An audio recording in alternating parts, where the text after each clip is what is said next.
Hello बच्चों, let's read the question.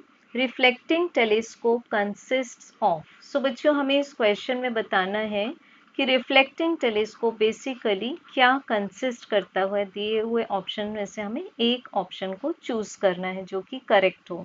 सो बच्चों अगर हम बात करें एक रिफ्लेक्टिंग टेलीस्कोप की, तो मॉडर्न टेलीस्कोप के फॉर्म में हम लोग यूज करते हैं रिफ्लेक्टिंग टेलीस्कोप्स को.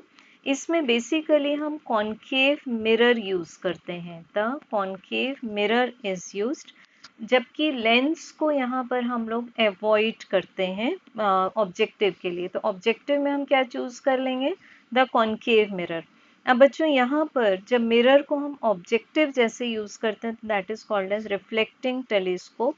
अब इसका बेनिफिट ये है कि इस टाइप के टेलीस्कोप में कोई भी chromatic aberration as a defect appear नहीं होगा मिरर में, एज वेल एज जो मैकेनिकल सपोर्ट हमें देना पड़ता है ऑब्जेक्टिव को, that should also be very less in the case of mirror, क्योंकि मिरर लेंस के कंपैरिजन में लाइट वेट होंगे.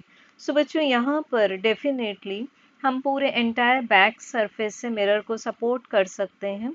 बट यहाँ पर जो एक प्रॉब्लम आएगी that is the obvious problem to use as objective as the mirror, कि जो objective mirror as the concave mirror है ये पूरी की पूरी जो रिफ्लेक्टिंग लाइट होगी उसको क्या कर लेगा? Inside the tube he focus कर लेगा. सो हमें प्रेजेंस रखनी पड़ेगी यहाँ पर एक आईपीस की एज वेल एज ऑब्जर्वर की, जो कि कुछ लाइट को ऑब्स्ट्रक्ट कर सके. So we can say that the objective should have large aperture. ये तो बिल्कुल टेलीस्कोप की प्रॉपर्टी है.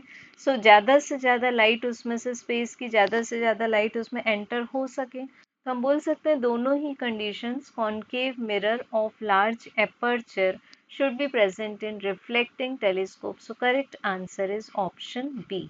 Thank you.